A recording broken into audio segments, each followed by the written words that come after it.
اسلام آباد کا منال ریسٹورانٹ گرانے کا سپریم کورٹ کا فیصلہ کل عدم کرا۔ وفاقی آئینی عدالت نے سی ڈی اے اور میٹروپولیٹن سٹی کی اپیلیں منظور کر لیں۔ ملکیت کا فیصلہ ٹرائل کورٹس کے بغیر عدالتی آبزرویشن سے متاثر ہوئے کریں۔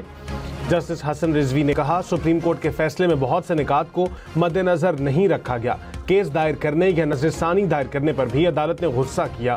فیصلے میں وہ کچھ لکھا گیا جس کا افسانے میں ذکر نہ تھا۔ فیصلہ پڑھا تو اندازہ ہوا بہت کچھ عدالتی کارروائی سے باہر کا لکھا گیا۔ ہم نے جذباتی فیصلہ نہیں کرنا۔ سپریم کورٹ نے 21 اگست 2024 کو منال ریسٹورانٹ گرانے کا حکم دیا تھا۔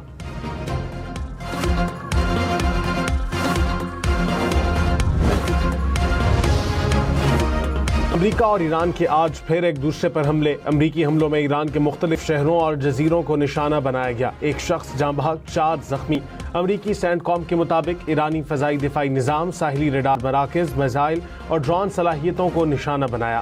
ایران کی جوابی کارروائی کویت، بحرین اور اردن میں امریکی اڈوں پر میزائل داغے گئے۔ اردن کے پرنس حسن ایئر بیس میں ایندھن اور اسلحہ ذخائر کو نشانہ بنایا۔ بحرین میں امریکی فوجی اڈے کو نشانہ بنانے کا بھی دعویٰ۔ کویت اور بحرین میں خطرے کے سائرن بج گئے۔ اردن کا 4 میزائل فضائی حدود میں داخل ہونے پر گرانے کا دعویٰ۔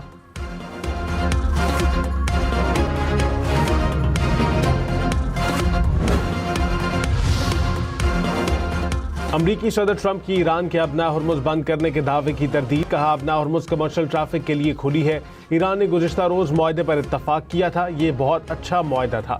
ایران جوہری پروگرام اور سب کچھ چھوڑنے پر آمادہ ہو گیا تھا۔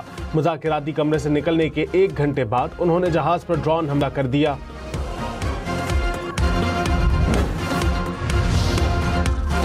ابنا ہرمز کی بندش کے بعد عالمی منڈی میں تیل کی قیمتوں میں پھر اضافہ۔ برنٹ خام تیل کی قیمت $79 فی بیرل کی سطح تک پہنچ گئی۔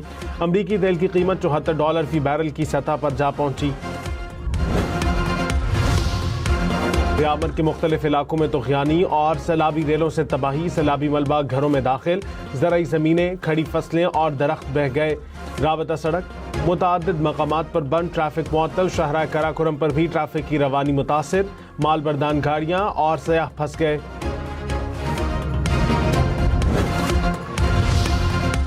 سابق امیر قطر کے انتقال پر تعزیت کے لیے وزیر اعظم شہباز شریف قطر چلے گئے۔ میاں نواز شریف، نائب وزیر اعظم اسحاق ڈار بھی وزیر اعظم کے ہمراہ امیر قطر اور عوام سے اظہار تعزیت کریں گے۔ پاکستان میں آج یوم سوگ، ملک بھر میں قومی پرچم سرنگوں۔ سابق امیر قطر شیخ حمد بن الخلیفہ ثانی گزشتہ روز انتقال کر گئے تھے۔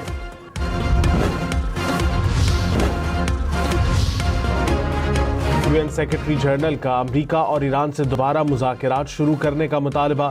اینٹونیو گوتریس کا خلیج میں کشیدگی میں شدید اضافے اور فوجی کارروائیوں پر اظہار تشویش۔ کہا، حملے فوری طور پر بند ہونے چاہیے۔ پوپ لیو کا امن و مذاکرات پر زور۔ کہا، امید اور امن کی شمع کو بجھنے نہ دیں۔ سفارتکاری اور باہمی مکالمے کا راستہ اختیار کیا جائے۔ اینٹونیو گوتریس کے بیان پر ایران کا رد عمل۔ ایرانی وزارت خارجہ کے ترجمان اسماعیل بقائی نے کہا، یہ فوجی تصادم نہیں بلکہ 28 فروری کو شروع کی گئی امریکہ اسرائیل کی جارحیت کا تسلسل ہے۔ ایران حملہ نہیں کرتا۔ حملوں کے جواب میں امریکی اڈوں پر کارروائی کرنا دفاع کا حق ہے۔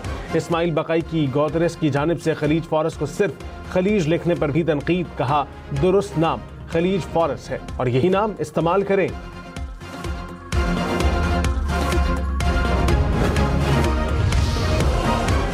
ایرانی حملے میں بچ جانے والے امریکی فوجیوں کے اپنے جرنیلز پر سنگین الزامات۔ کہا، فوجی قیادت کو پتہ تھا کویت میں امریکی اڈہ غیر محفوظ ہے۔ مناسب دفاعی نظام کے بغیر ایک غیر محفوظ مقام پر فوج تعینات کی گئی۔ حملے کے بعد سینئر کمانڈرز امدادی کارروائیوں کے بجائے عمارت چھوڑ کر بھاگ گئے۔ زخمیوں کے طبی انخلا کا بھی مؤثر انداز میں انتظام نہیں کیا گیا تھا۔ واشنگٹن پوسٹ کے مطابق 1 مارچ کو کویت پر ایرانی حملے میں 6 امریکی فوجی ہلاک، 30 زخمی ہوئے تھے۔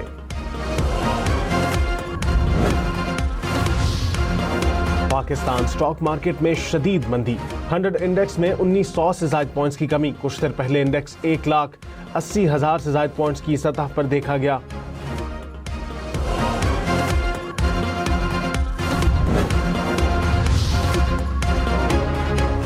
پاک فوج، FC بلوچستان اور پولیس کا آپریشن شبان۔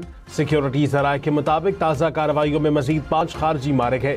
آپریشن شبان میں ہلاک دہشت گردوں کی تعداد 76 ہو گئی۔ 5 جولائی سے اب تک مختلف آپریشنز میں 114 خارجی ہلاک۔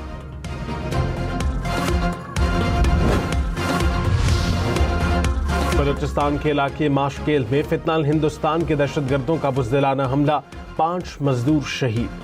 سیکیورٹی ذرائع کے مطابق حملے میں شہید مزدوروں کا تعلق پنجاب سے ہے۔ صدر اور وزیر اعظم کی مزدوروں پر دہشت گرد حملے کی شدید مذمت۔ آصف زرداری نے کہا، دہشت گردوں اور ان کے سہولت کاروں کو قانون کے کٹہرے میں لایا جائے گا۔ شہباز شریف نے کہا، انسانیت سوز جرائم میں ملوث عناصر کسی رعایت کے مستحق نہیں۔ بلاول بھٹو کی بھی مزدوروں پر دہشت گرد حملے کی شدید مذمت۔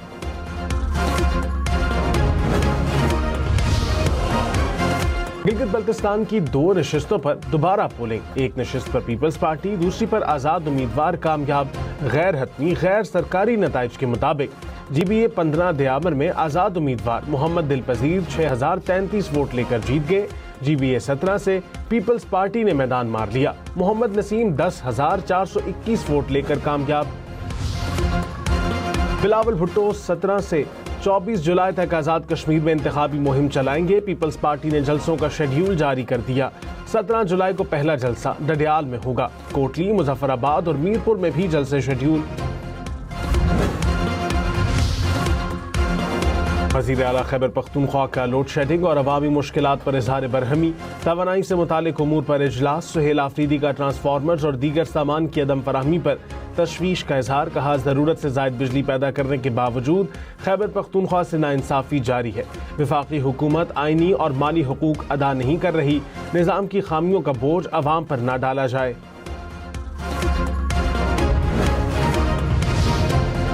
اسلام آباد میں او آئی سی خواتین وزارتی کانفرنس، 57 رکن ریاستوں کے نمائندے شریک۔ کانفرنس میں خواتین کی سماجی، معاشی اور سیاسی شرکت کو بڑھانے پر گفتگو ہوگی۔ پاکستان آئندہ 2 سال کے لیے او آئی سی خواتین وزارتی کانفرنس کی چیئرمین شپ باقاعدہ سنبھال لے گا۔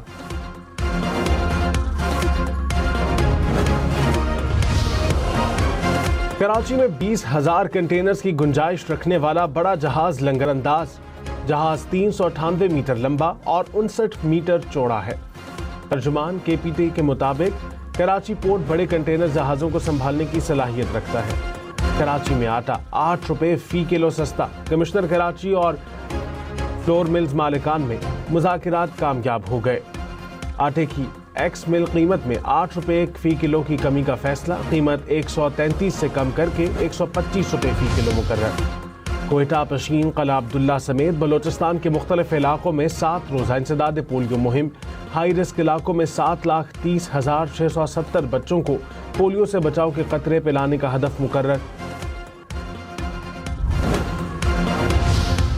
کراچی میں گھر سے مبینہ طور پر 150 تولے سونا اور 25 لاکھ روپے کی چوری۔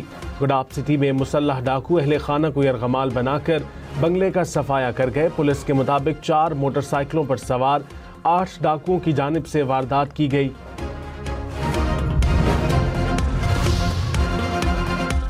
لودھڑ کے قریب مال گاڑی حادثے کے بعد معطل ڈاؤن ٹریک بحال۔ ملت، علامہ اقبال اور کراکورم ایکسپریس سمیت دیگر ٹرینیں منزل کی جانب روانہ۔ مال گاڑی 2 حصوں میں تقسیم ہونے سے ٹریک پر آمد و رفت 7 گھنٹے تک معطل رہی۔